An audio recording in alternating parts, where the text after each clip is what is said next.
Hey, fragrance friends and enthusiasts, welcome back. Benjamin here, Centaur Fragrance Channel, helping you smell amazing and maybe find your next favorite fragrance, your 10 out of 10, your best fragrance of all time. Today we have Crio from the house of GIARDINO BENESSERE.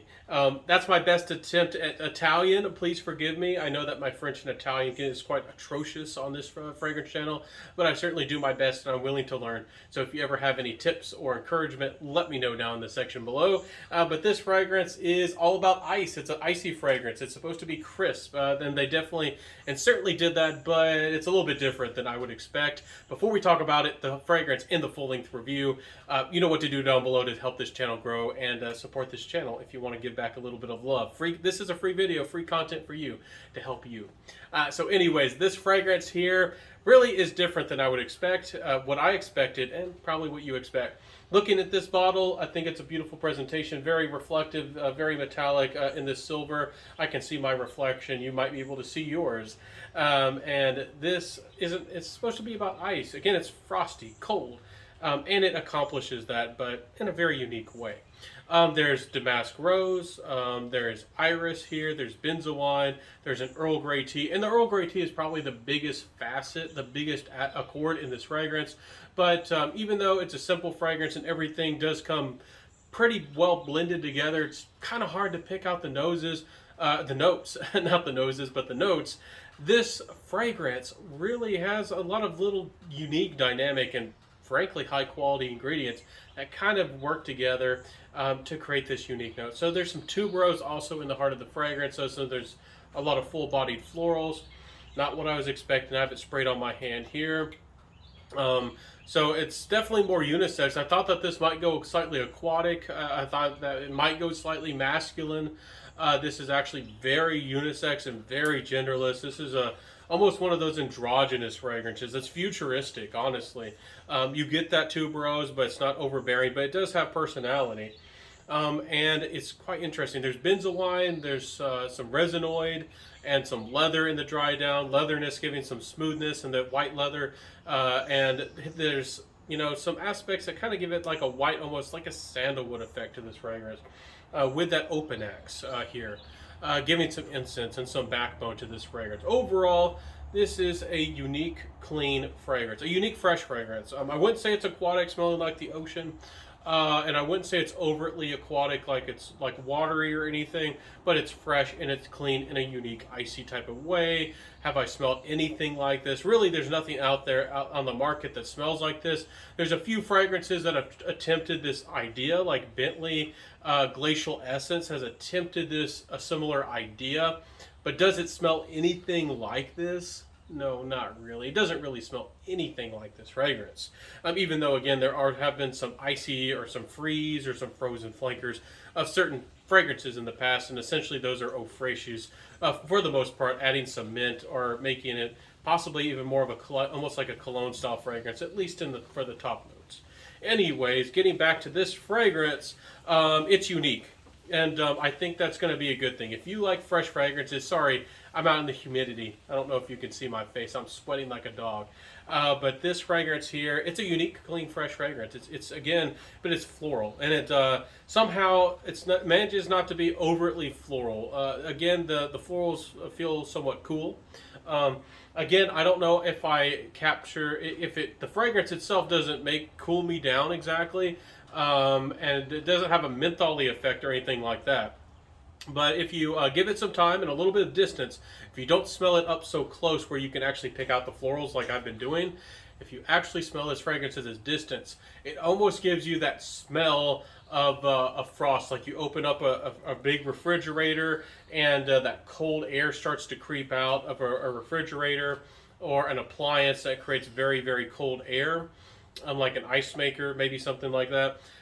This does capture that feeling and that movement, and it's very successful at that. I was actually a little bit, I don't even know the right word. Not suspicious, but a little bit hesitant to say that, because that's quite an accomplishment when a perfume actually captures.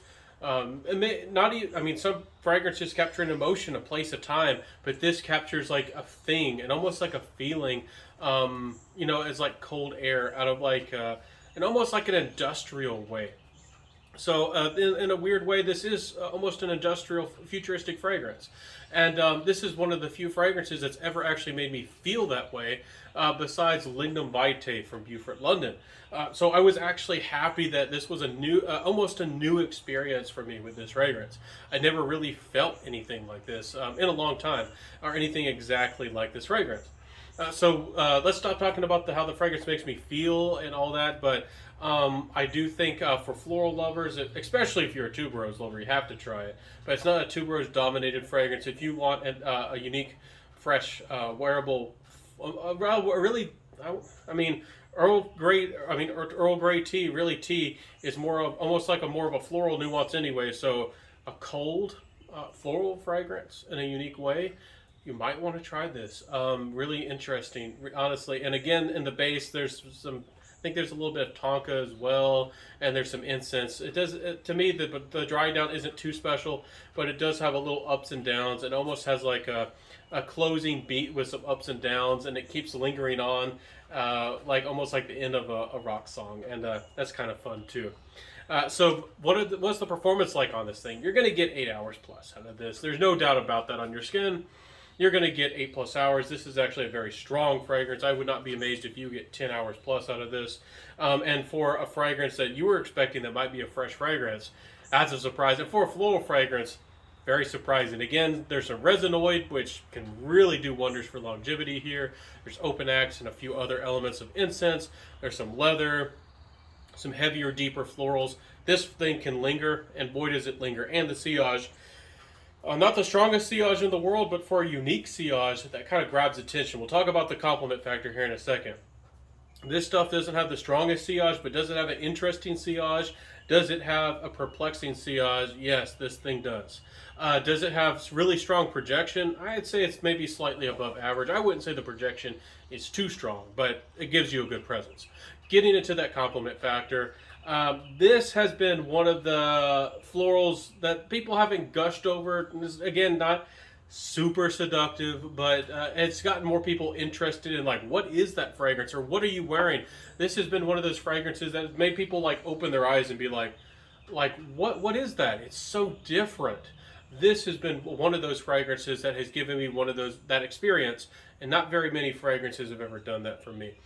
Iris does that sometimes. Certain Irish fragrances has done that in the past, but I really haven't had a lot of fragrance. And there is a little bit of iris here, but again, to me, it's the tuberose and the incense and maybe some of that iris really doing its magic, and the Earl Grey tea being comforting. So it makes people feel comfortable, but yet it's different and it's floral. So they know it's supposed to be almost a flower. It's something that they know is supposed to be, likable, but they've never smelled anything like this. And I doubt very many people have smelled anything like this. This is a unique creation. So did it get me huge compliments? No, but did it get people interested? And did people ask me what this was? And were people like, what is that? And did it start a conversation? Oh, it did, absolutely. And there's no doubt about that this can do that for you if that's what you're seeking for. My final thoughts with this fragrance, at about $250 for 100 mils. I do feel like this is wearable but yet unique. It's not the same fragrance, but in an odd way. It reminds me of Wolfsbane by Parfums Cortana with their poisonous flowers. And this one also is a very exotic, well-crafted floral composition, floral-dominated fragrance mostly. I think done by expert craftsmanship. Is it a fragrance, honestly, that I want to reach for very often? And will I possibly keep this in my collection? I'm not really sure. But what I can tell you is that this will be something that I will never forget. This will be a fragrance that has left a lasting impression on me. And I look forward to the day where I'm surprised and impressed by almost a new fragrance style, and with real craftsmanship behind it. That's a great thing. This fragrance here, again, I mentioned that this was a branded fragrance, a collaboration, a video. I kind of forgot to mention that at the beginning of the video, but if I did, I'm sorry. But it's with So Avant Garde. I've been trying to do more and more of these. Again, I'm not getting paid any money directly or upfront, anything like that, but you can use the code Centaur15 to get 15% off this fragrance. They're one of the few people who are distributing and selling this fragrance. So if you want to get it, I'll include a link down below where you can get and find this fragrance. This is one of the only places you're going to be able to find it, and it's going to get you the best price you're probably ever going to be able to find it on it, especially with that 15% off code Centaur15. And you can also check out the rest of their fragrances. Again, this was a little bit more of a unique fragrance. This might not be exactly for you. This might not be for everybody. So if you want other fragrances, maybe something easier to wear, maybe not something not so different, even though it is unique, but it's not too hard to wear. If you want something else, you can still use that code on any fragrance on the website. So have a beautiful day, everybody. Hope that you enjoyed my fragrance review today. This has been my review of Crio, a unique fragrance. I'm happy to have experienced it today, and I hope that you enjoyed my fragrance review. If you did, you know what to do down below. And again, I'll see you in the next video. Wear what you love, find those fragrances that you love, and I'm here for you, my friends. I'm here to help you smell good, and I'm one of the few people who's doing full-length, authentic, real reviews anymore. And make sure that you help your boy over here. And I'll see you soon, everybody. Have a good one. Stay safe, live well, smell great. I'll see you soon, everybody. Bye.